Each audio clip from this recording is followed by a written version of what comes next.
The music at the Silver Peak Gala was loud, but Mason's voice was louder. It happened in a split second. We were standing in the middle of the ballroom in Denver, surrounded by his colleagues and their wives. I reached out to fix his collar, a simple gesture from a wife of 12 years. I just wanted to be close to him. He recoiled. He actually jumped back, his face twisting in disgust. "Don't touch me." He didn't whisper it. He shouted it. The jazz band seemed to stop playing. The laughter at the nearby tables died instantly. Hundreds of eyes turned toward us. My hand was still in the air, trembling. I felt the heat rise up my neck, burning my cheeks. I was the woman standing alone in a crowded room, rejected by her own husband. Then I saw her. Sienna, his sister, was standing right there holding a glass of wine. She didn't look shocked. She looked like she knew this was coming. She offered me a pitying smile that didn't reach her eyes. "Bad night, Lara?" she asked, her voice smooth and fake. I looked at Mason, who was already turning his back on me to laugh with his friend Ryder. I looked back at Sienna. The shame didn't break me. It woke me up. "Last one, actually," I said. By sunrise, I would be gone. Before we dive in, make sure to like this video, subscribe to the channel, and drop a comment below telling me, where in the world are you watching from? 12 years is a long time. It is long enough to forget who you were before you met someone. It is long enough to build a life, a home, and a routine. But it is also long enough to stop seeing the person sleeping next to you. I remember the beginning. Mason and I were inseparable. We were the couple that everyone else wanted to be. We didn't need fancy parties or expensive trips. We just needed each other. We used to sit on the floor of our first tiny apartment, eating takeout pizza and laughing until our stomachs hurt. He used to look at me like I was the only person in the room. He used to say, "Lara, you are my anchor." That man was gone. I didn't know when he left, but the man living in my house in Highlands Ranch was a stranger wearing my husband's face. Our house was beautiful. It was a large, modern home with big windows and expensive furniture. It was the kind of house you see in magazines, but it was cold. It was always cold. It didn't matter how high I turned up the heat. The chill came from the silence. Mason lived for status now. He lived for the applause. He cared more about what people thought of him than who he actually was. He had climbed the corporate ladder at Silver Peak, and with every promotion, he became harder. He became shiny and hard, like a polished stone. And then there was Ryder Slate. Ryder was Mason's colleague. He was new to the company, maybe there for 2 years. He was younger, sharper, and very intense. Mason was obsessed with him. At first, I thought it was just a work friendship. Men have buddies. That's normal, but this felt different. When Ryder was around, Mason changed. His voice got louder. His laugh became booming and fake. He postured. He tried to impress Ryder with everything he said. And Ryder never looked at me, not directly. If we were all at a dinner, Ryder would look through me or talk over me, as if I was just a piece of furniture that Mason had brought along. At home, without an audience, Mason's warmth evaporated completely. It was a Tuesday night. I remember because I had made lasagna, his favorite. I spent 2 hours in the kitchen, chopping vegetables and making the sauce from scratch. I wanted things to be nice.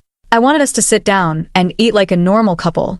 Mason came home late. He didn't say hello. He walked right past me in the kitchen, checking his watch. "Dinner is ready," I said, trying to keep my voice cheerful. "I ate," he muttered, not stopping. He walked straight to his home office and shut the door. I stood there holding the spatula. The kitchen smelled like garlic and tomatoes, a warm, homey smell that suddenly felt pathetic. I ate alone at the island, staring at the empty chair opposite me. Later that night, I went upstairs. The bedroom door was open, but the bathroom door was locked. I could hear the shower running, but it had been running for a long time. I knocked softly. "Mason? Do you need a towel?" "Leave me alone, Lara," he yelled through the door. "God, can't I get 5 minutes of peace?" I flinched. The anger in his voice was so instant, so sharp. I wasn't nagging him. I was just asking a question. I walked away and sat on the edge of the bed. I felt small. That was the main feeling I had these days, smallness. I felt like I was shrinking, taking up less and less space in my own life, so I wouldn't bother him. He came out 20 minutes later, smelling of expensive soap. He didn't look at me. He got into bed, turned his back to me, and pulled the covers up high. "Good night," I whispered to his back. He didn't answer. The next morning, the routine continued. He left. Before I woke up, I was alone in the big, cold house. I decided to do the laundry. It was a mundane task, something I did every week. I went into the walk-in closet to gather his clothes. I picked up the gray suit jacket he had worn 2 days ago. It was draped over a chair. As I moved it, something caught the light. I stopped. I brought the jacket closer to the window. There, on the collar, was a smudge. It wasn't dirt. It was shimmer. It was a faint, champagne-colored glittery dust. It looked like high-end eyeshadow or body shimmer. I don't wear champagne shimmer. I wear matte browns. I don't like glitter. My stomach dropped. It felt like I was in an elevator that had suddenly snapped its cable. I stood there, clutching the jacket, my breath catching in my throat. I tried to rationalize it. Maybe he hugged someone? Maybe it rubbed off from a chair? But I knew. Deep down, you always know. I put the jacket down and looked around the closet. Suddenly, I felt like a detective in my own home. I felt guilty for snooping, but the fear was stronger than the guilt. I saw his gym bag in the corner. He hadn't gone to the gym in weeks, but he took the bag with him everywhere. I unzipped it. It smelled like leather and old sweat. Inside, there were gym clothes that looked unused. Underneath the clothes, tucked into a side pocket, I felt something hard. I pulled it out.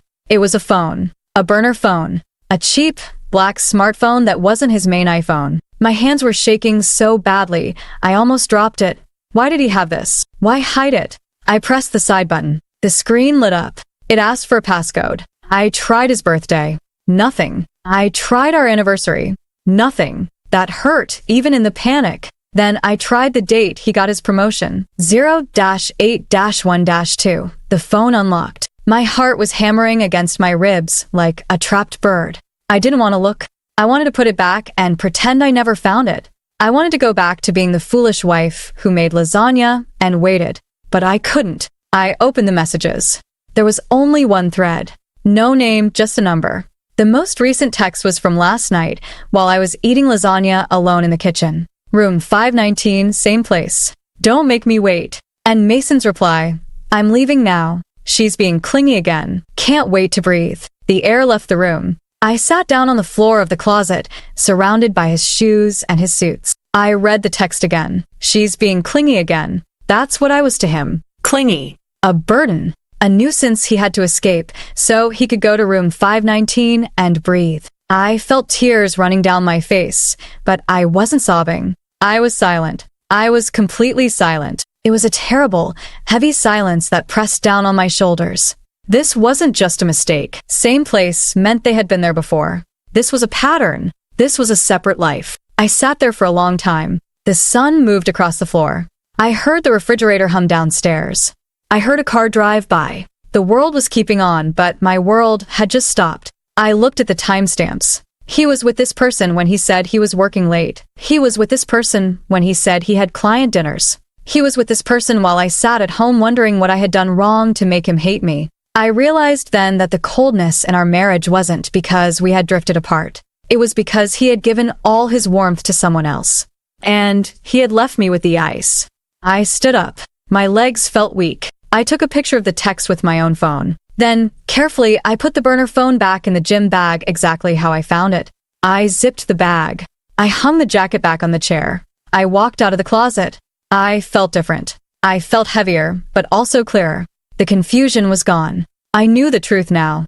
The autopilot was off. The crash had happened. Now, I had to survive the wreckage. Shock is a strange thing. People think shock is screaming or throwing vases against the wall. But for me, shock was quiet. It was a crystallization. It was like everything in my brain suddenly froze into sharp, clear ice. I didn't confront him that night. I didn't scream when he came home. I made dinner.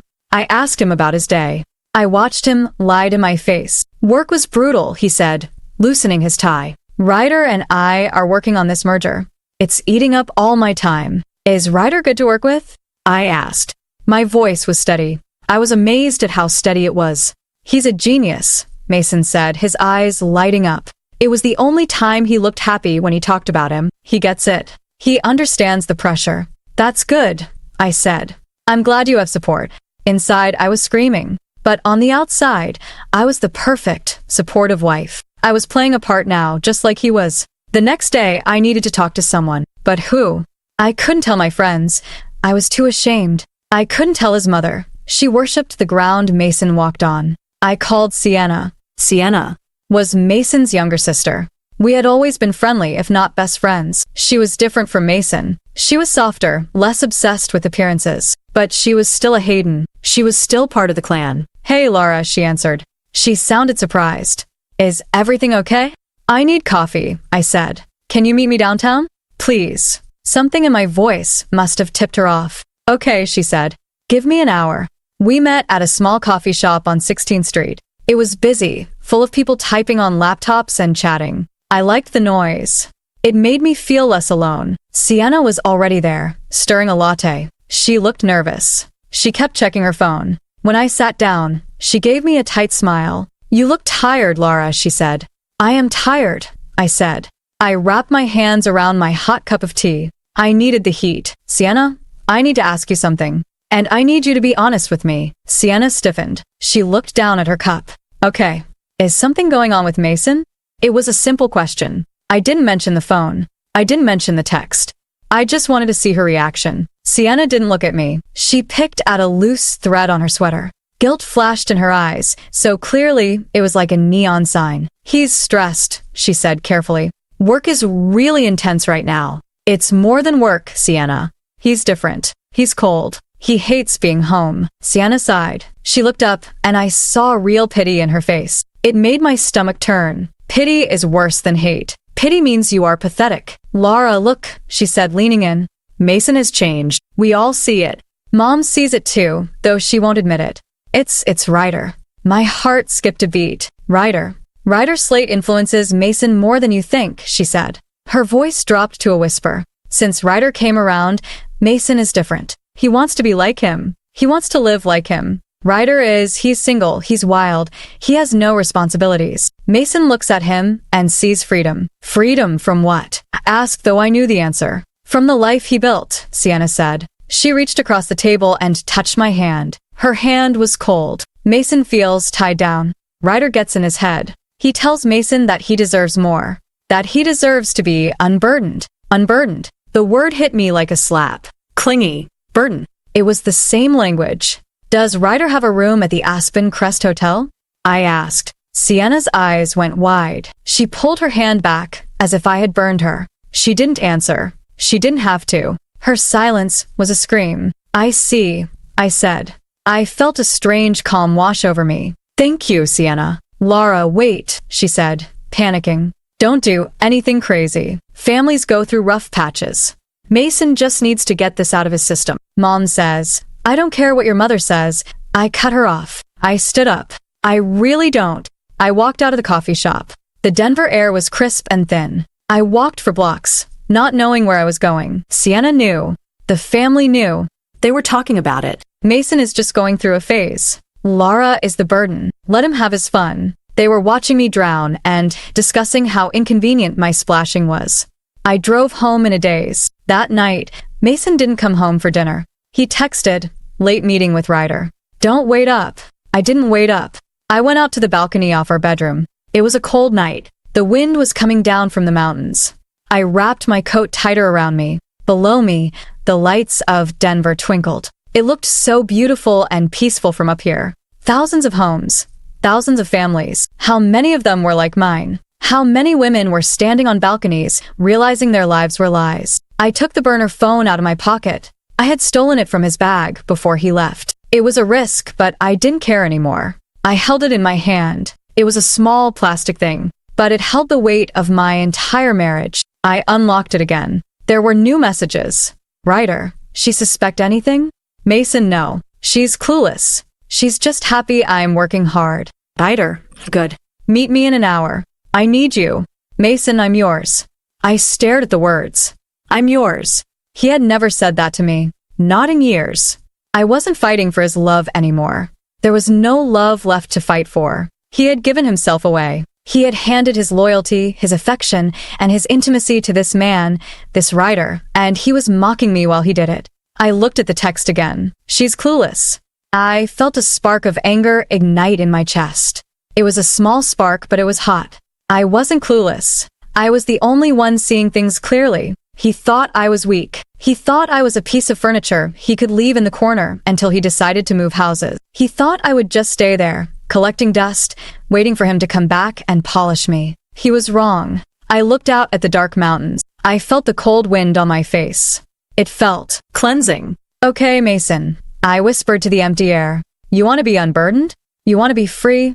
I gripped the railing of the balcony. I'm going to give you exactly what you want, but it's going to cost you everything. I turned around and walked back inside. I didn't cry that night. I put the burner phone in my safe, hidden under my birth certificate. Then I went to the bathroom and washed my face. I looked at myself in a mirror.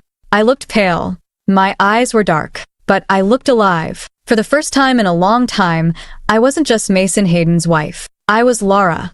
And Lara was waking up. The betrayal was total. It wasn't just a secret affair. It was a full erasure of me. He had replaced me, and his family was helping him hide the body. But they forgot one thing. I wasn't dead yet. I went to bed and lay there, listening to the silence of the house. It didn't scare me anymore. Silence is good. Silence is where you think. Silence is where you plan. Tomorrow, Sienna wanted to take me to Lookout Mountain. She said she wanted to give me fresh air. I knew what it really was. She was going to do damage control. She was going to try to manage me, to keep me quiet, to keep the Hayden family image perfect. I would go. I would listen. And I would let them think they were winning, because the war hadn't even started yet. The next morning, Sienna picked me up in her white SUV. She looked perfect, as always. Her hair was blown out, her makeup was flawless, and she was wearing a thick beige coat that looked expensive. Ready for some fresh air? She asked. Her voice was too bright. It was the voice you use with a child who scraped their knee. Sure, I said. I got in. We drove out of the city and headed toward Lookout Mountain. The drive was quiet. Usually Sienna and I would talk about recipes or movies or our husband. Today, the radio filled the silence. I stared out the window as Denver shrank behind us. The higher we went, the colder the world looked. The trees were bare. The rocks were gray. Sienna parked at the top, near the Buffalo Bill Museum. The view was incredible. The whole city spread out like a map below us. But the wind was vicious. It cut right through my coat. We walked to the railing. We stood there for a long time, just watching the tiny cars moving on the highways below. Lara, Sienna started. She didn't look at me. She kept her eyes on the horizon. I wanted to bring you here to talk. Away from the house. Away from Mason. Okay, I said. I kept my hands jammed in my pockets to hide that they were clenched into fists. I know you're worried, she said.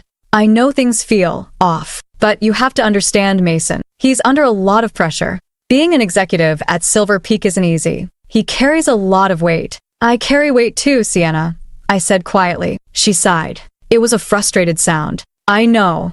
But Mason, he's sensitive. He needs an outlet. He needs people who understand the drive. And I don't. It's not that, she said quickly. She turned to face me.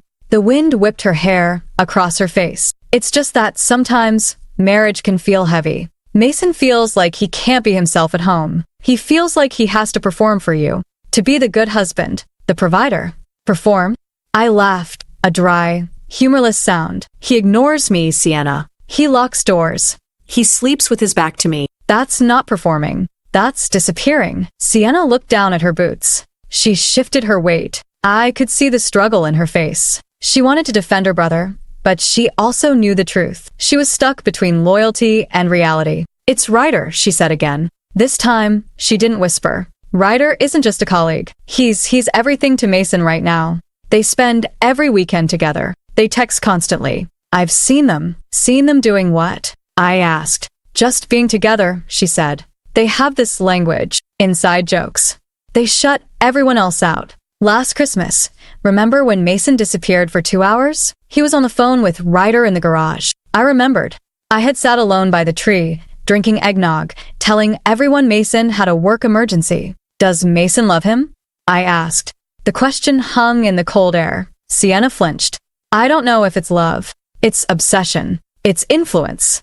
Ryder makes Mason feel powerful. And when Mason is with you, he feels guilty. Guilty. Yes, Sienna said. She took a deep breath. He told me last week, he said being at home is hard because he feels like he's dragging a weight. She stopped. She looked terrified, like she had said too much. Say it, I commanded. My voice was low and hard. What did he say? He used the word burden, Sienna whispered. The wind seemed to carry the word and slap me with it. He told Mom that you're a burden, that he feels suffocated. The world tilted. A burden. I had supported him while he finished his MBA. I had worked 2 jobs so he could take an unpaid internship. I had managed his life, his laundry, his family birthdays, his diet, his image. I had built the pedestal he stood on. And I was the burden. He called me a burden, I repeated. He didn't mean it like that, Sienna said, backtracking fast. She reached out to touch my arm, but I stepped back. He's just venting. He loves you, Lara. He just needs space to figure out this friendship with Ryder. Ryder is confusing him. It's not confusion, Sienna, I said. It's betrayal. Don't say that, she pleaded. Please don't make this a war. If you push him, he'll pull away harder. Mom thinks. I don't care what your mother thinks, I shouted. The wind swallowed my voice. My husband is living a double life with another man, spending our money, lying to my face, and calling me a burden to his family. And you bring me up to a mountain to tell me to be patient. Sienna looked shocked. She wasn't used to me yelling. I was always the quiet one, the nice one.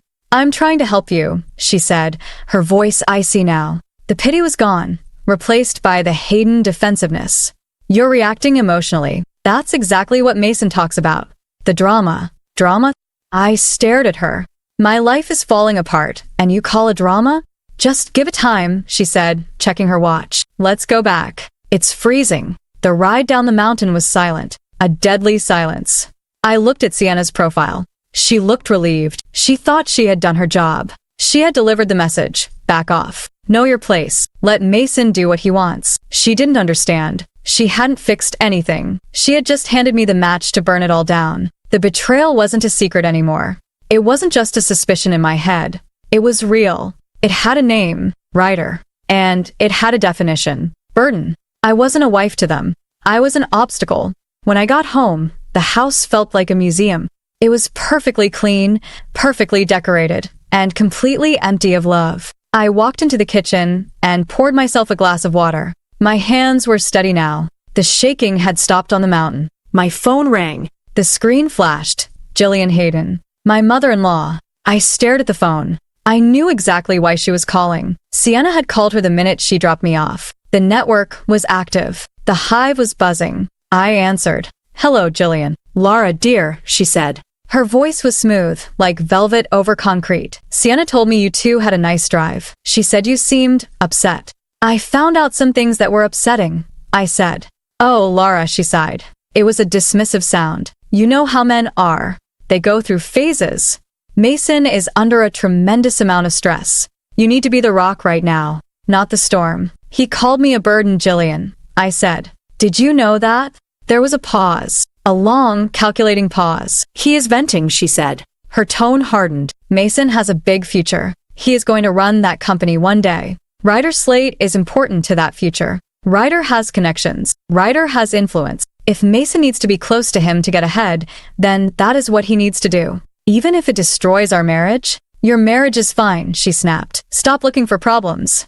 You have a beautiful home. You have a husband who pays for everything. You have a comfortable life. Don't ruin it by being needy. Needy. Burden. Clingy. It was a script. They were all reading from the same script. So, I should just ignore the fact that he has a burner phone?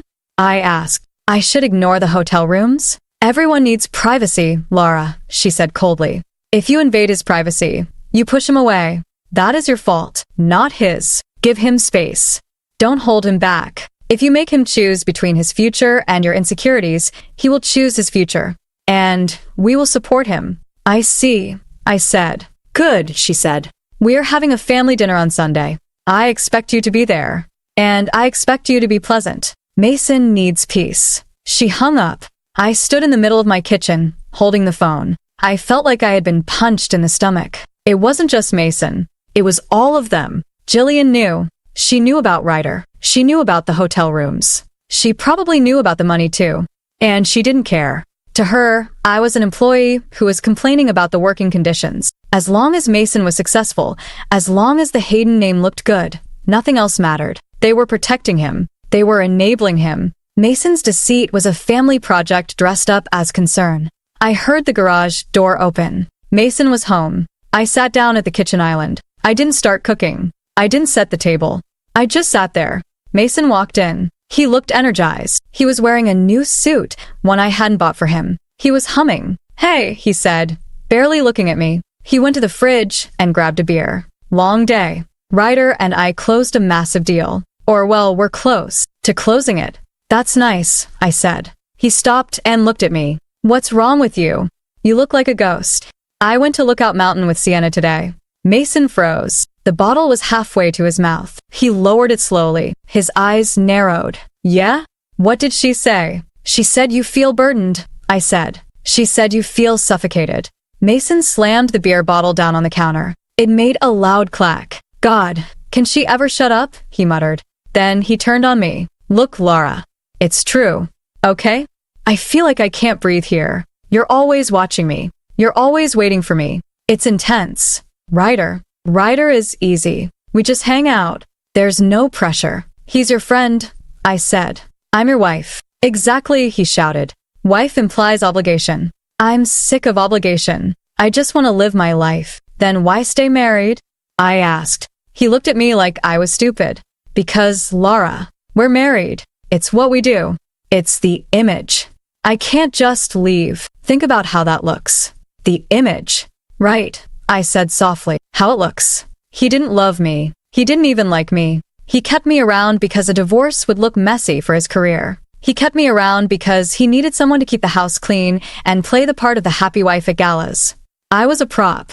"I'm going to take a shower," he said, dismissing me. "I'm going out with Ryder later." "Don't wait up." He walked away. He didn't even apologize. He felt justified. He felt like the victim because I had dared to ask for his affection. I listened to his footsteps on the stairs. I realized then that I was entirely alone in this house. The man upstairs was an enemy. The sister-in-law was a spy. The mother-in-law was the general commanding the troops against me. I looked at the calendar on the wall. Sunday. Family dinner. "Be pleasant," Jillian had said. I would be pleasant. I would be so pleasant they wouldn't see the knife until I cut the cord. I picked up my phone. I didn't call Sienna. I didn't call my friends. I searched for a name I had seen on a billboard once. A private investigator. Vaughn Reddick. I dialed the number. It rang twice. "Reddick Investigations." A gruff voice answered. "I need to hire you," I said. My voice was clear. "I need proof. I need photos. And I need them by Sunday." "What kind of case?" he asked. "Infidelity," I said. "And financial fraud. My husband thinks he's invisible. I want you to show me everything he's hiding." "I can do that," Vaughn said. "It's not cheap." "I don't care about the money," I said. "I just want the truth." I hung up. Upstairs, I heard Mason whistling. He was getting ready to go see Ryder. He was putting on his cologne. He was happy. "Enjoy it, Mason," I thought. "Enjoy the freedom while you have it, because the burden is about to become a wrecking ball." I walked to the fridge and took out the ingredients for dinner.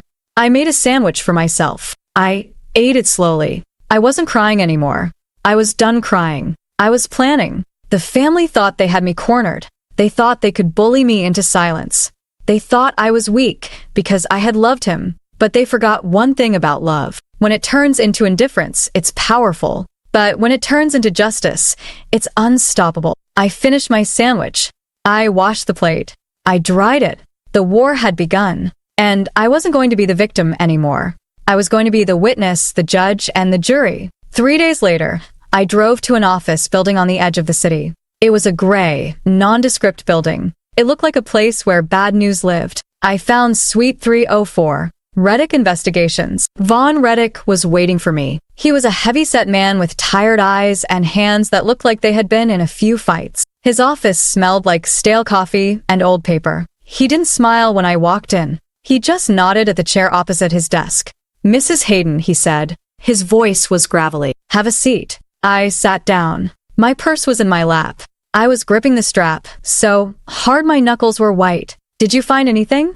I asked. My voice felt small in the quiet room. Vaughn didn't answer immediately. He opened a drawer and pulled out a thick manila envelope. He slid it across the desk toward me. The sound of the paper sliding against the wood was loud. "SHHHCK.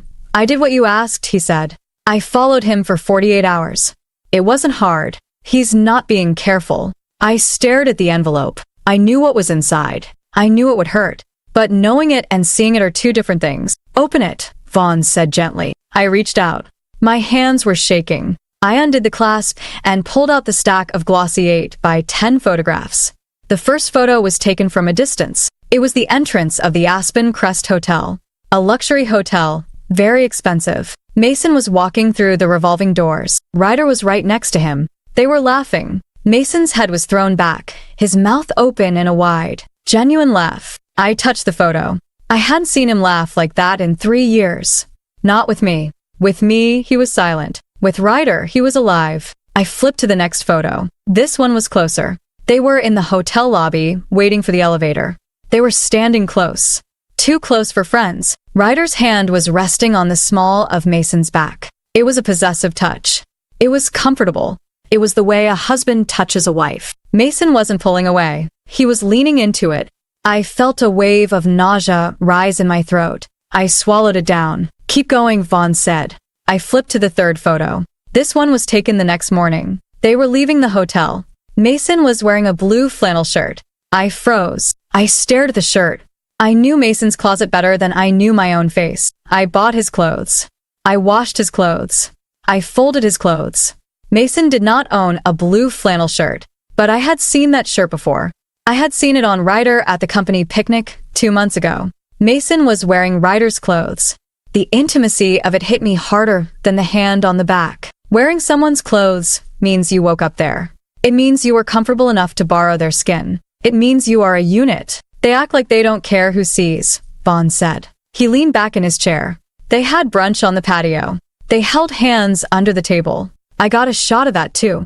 I looked at the last photo. It was grainy, taken through a window, but it was clear enough. Their fingers were interlaced on the white tablecloth, right next to the orange juice. I stared until the images blurred. Tears dropped onto the glossy paper, distorting the colors. The man I had built my world around had already built another world. He hadn't just cheated. He had replaced me. I wasn't his partner anymore. I was just the roommate who paid the bills and kept up appearances. He looks happy, I whispered.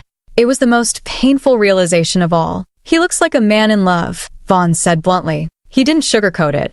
I appreciated that.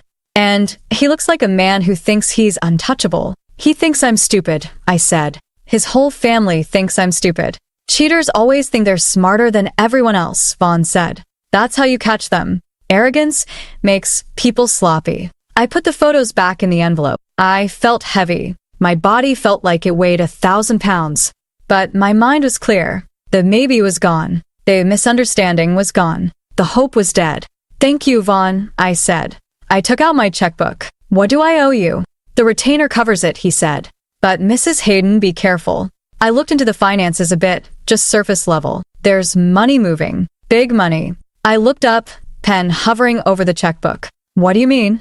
I saw transfers from your joint account to an LLC called Slay Consulting. I'm guessing that's Ryder. My blood ran cold. How much? $50,000 in the last 6 months, Vaughn said. $50,000. That was our savings. That was the money for the house renovation we never did. That was the money for our future children, the children he refused to have with me. He wasn't just giving Ryder his heart. He was giving him our life savings. Okay, I said. My voice was steel. I need copies of those records. Already in the folder, Vaughn said. I stood up. I clutched the envelope to my chest. It was my weapon now. You're a good investigator, I said. And you're a tough lady, he replied. Go get him. I walked out of the gray building. The sun was shining. It seemed wrong that the sun was shining when my life had just been confirmed as a lie. But I walked to my car, put the envelope in the passenger seat, and drove. I didn't drive home. I had one more stop to make. I needed a soldier. I found her in a high-rise downtown, Amelia Shore. She was known as the Shark of Cherry Creek. She was expensive, she was ruthless, and she didn't lose. Her office was all glass and chrome. It looked like a place where feelings went to die and contracts were born. Amelia was a tall woman with sharp gray hair and glasses that looked like they could cut you. She was wearing a suit that probably cost more than my car. She sat behind her desk and listened to me. She didn't interrupt. I told her everything. The don't touch me at the party, the burner phone, the burden comment, the photos in the envelope, the $50,000. When I finished, silence filled the room. Amelia took off her glasses and cleaned them slowly. Lara, she said. Her voice was calm, but it had an edge to it. You need to change your mindset right now. Change it how? I asked. You are thinking like a wife, she said.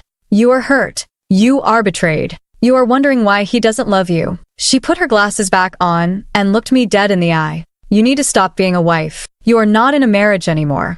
You are in a war. The word hung in the air. War. He is not your husband, Amelia continued. He is an adversary who is actively stealing your assets and damaging your reputation. His family is his support team. You are alone behind enemy lines.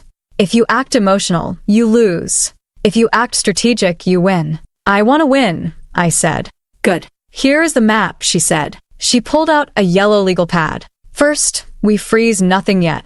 We let him think he is safe. If he thinks you know, he will hide the money harder. We need to catch him mid-transfer. He thinks I'm clueless, I said. He told Ryder that in a text. Perfect, Amelia smiled. It was a terrifying smile. Being underestimated is your greatest superpower.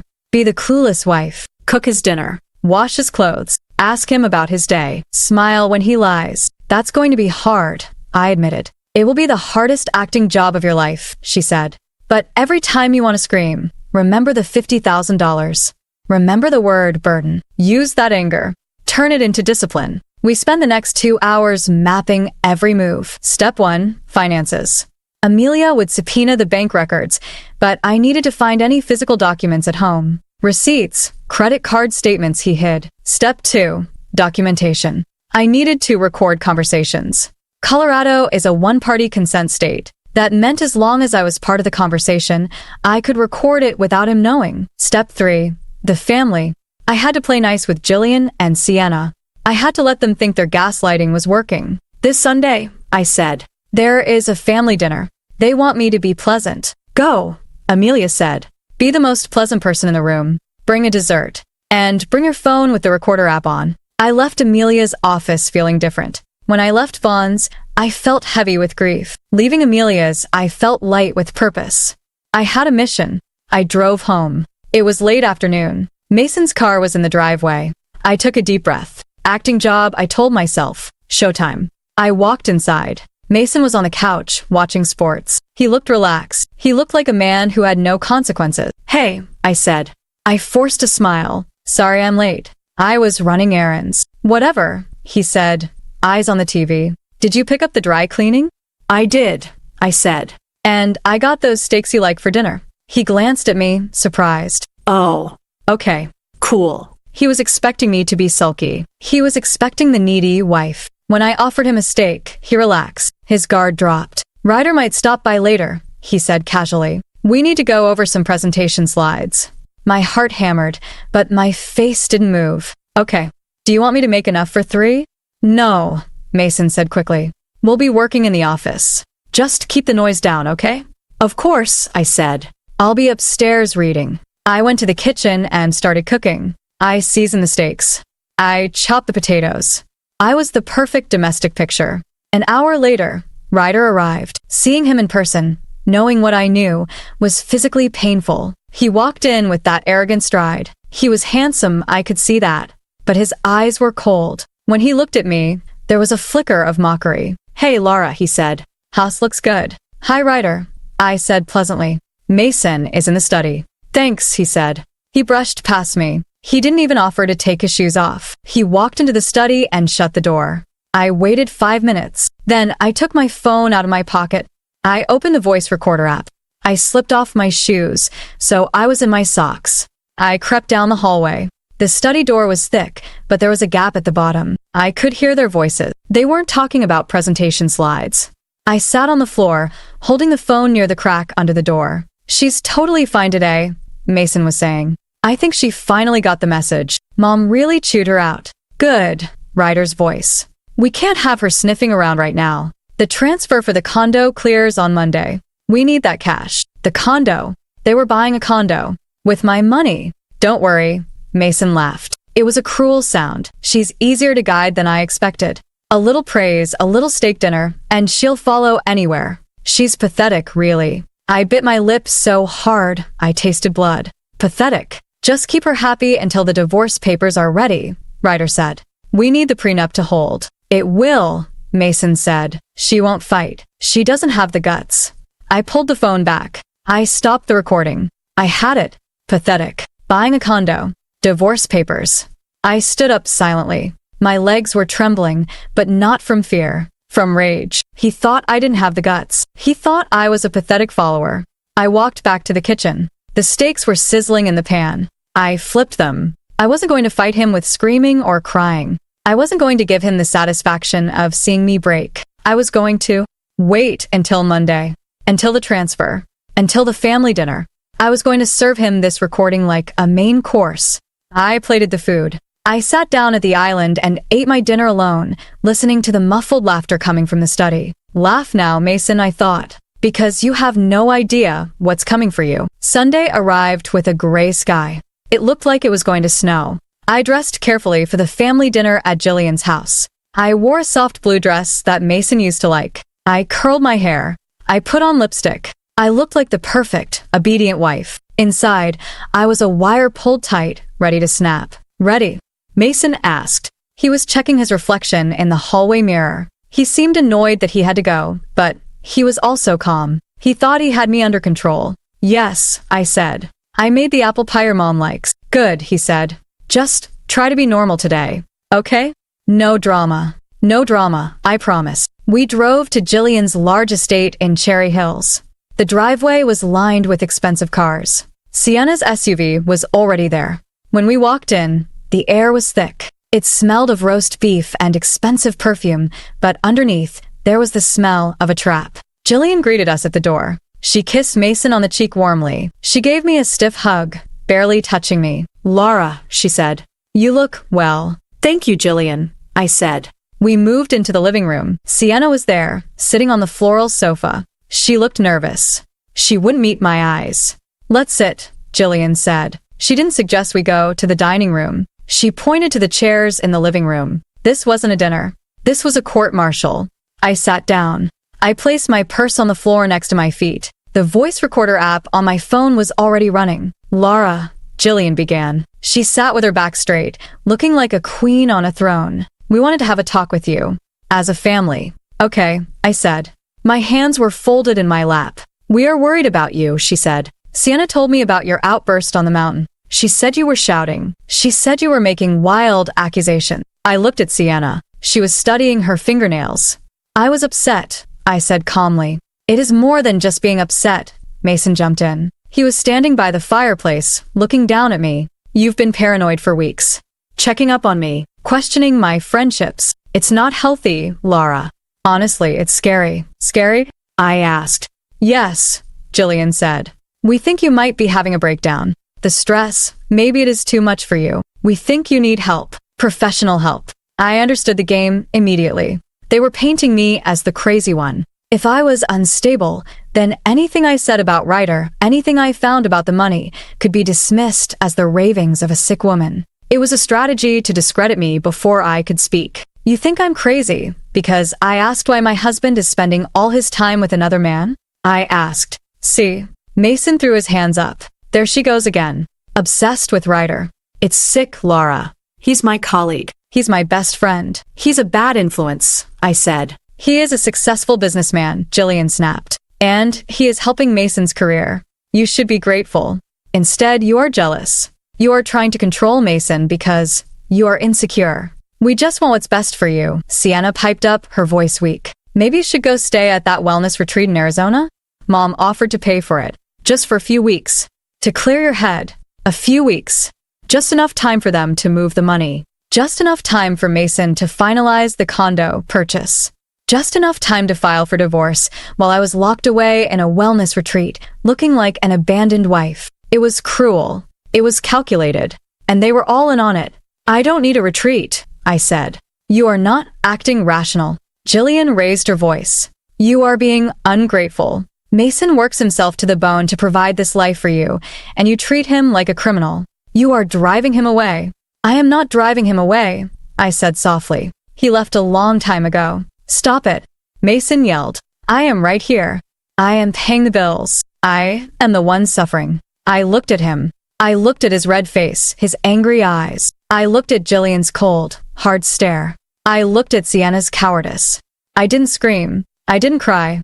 I didn't throw the apple pie. I stood up. I think I have a headache, I said.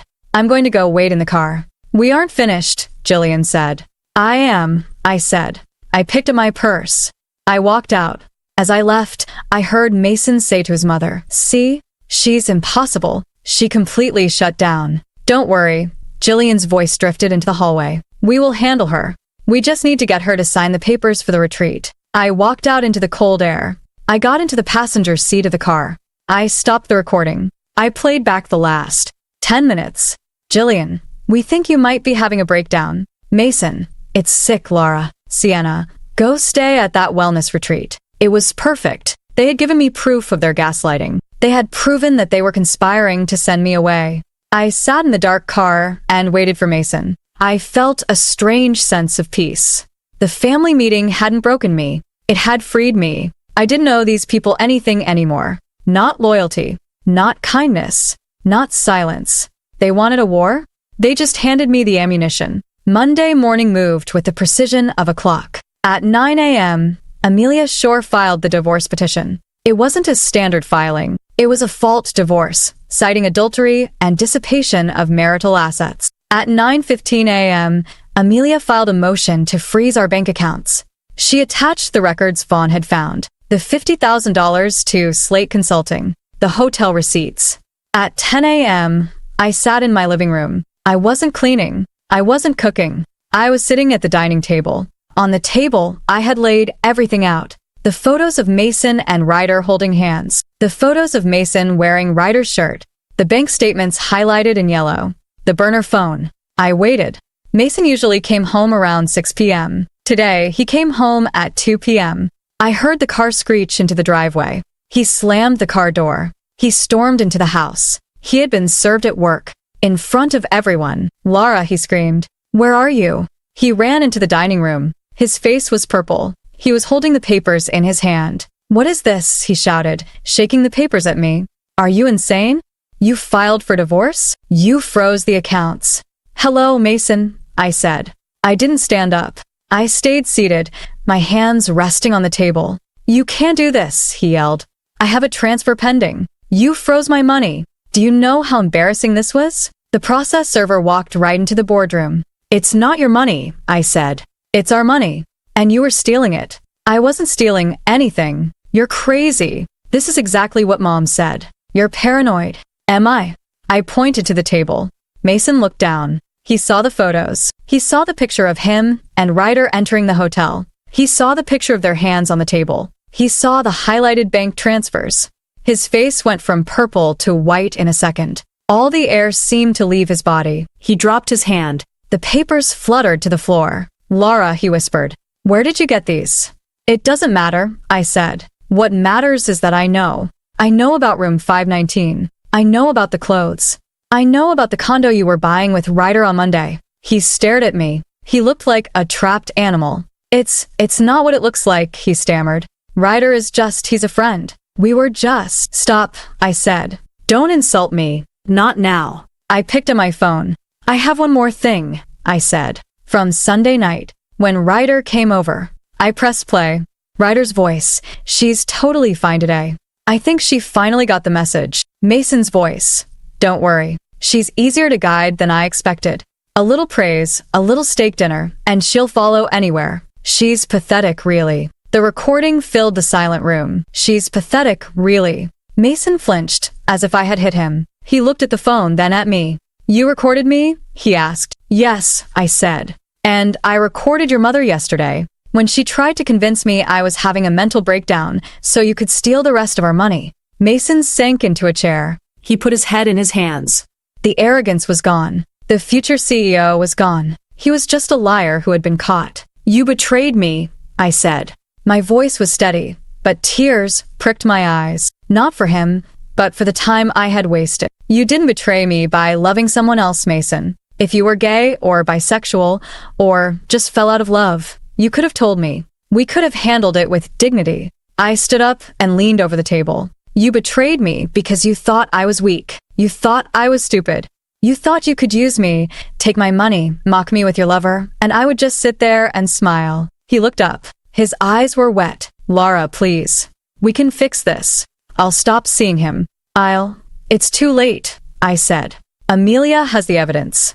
The company knows. Vaughn sent a copy of the ethics violation regarding the Slate Consulting payments to the Silver Peak board this morning. Mason's eyes went wide with horror. You told the board? You used company time and company funds to facilitate fraud, I said. They had a right to know. You ruined me, he whispered.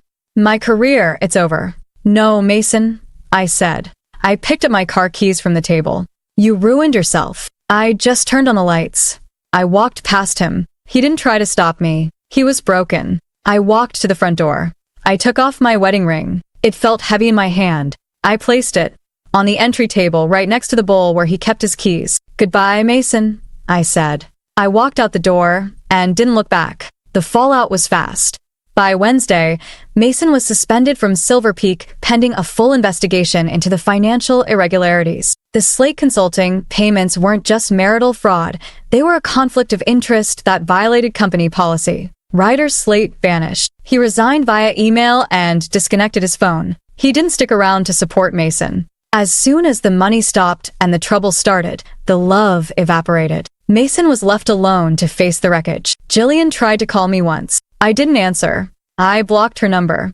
I blocked Sienna too. I cut the cancer out of my life completely. The divorce took 6 months. With the mountain of evidence Amelia had, Mason didn't fight. He settled. I got the house, which I immediately sold. I got my half of the savings back, plus the money he had funneled to Ryder. But the money didn't matter as much as the silence. I moved to Boulder. I rented a small apartment with a view of the Flatirons. It wasn't a mansion in Highlands Ranch.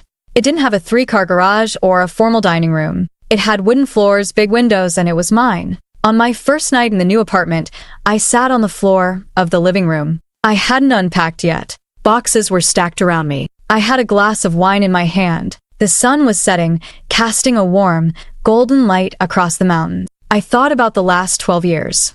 I thought about the woman who cooked lasagna and waited. I thought about the woman who stood on the balcony feeling like a burden. I took a deep breath. The air in the apartment was still. It wasn't the cold silence of the Hayden house. It was a peaceful silence. I wasn't lonely. I was alone, and there is a difference. I stretched my legs out. I looked at my bare hand, where the ring used to be. The skin was healing. The indentation was fading. I am not a burden, I said aloud. My voice sounded strong. It sounded like me. I stood up and walked to the window. I watched the city lights turn on below. Healing isn't loud. It isn't a big party or a victory lap. It's quiet. It's waking up in the morning and not feeling afraid. It's making coffee just the way you like it. It's choosing yourself again and again until it feels like home. I took a sip of wine. I made it, I whispered. For the first time in years, the silence didn't scare me. It welcomed me.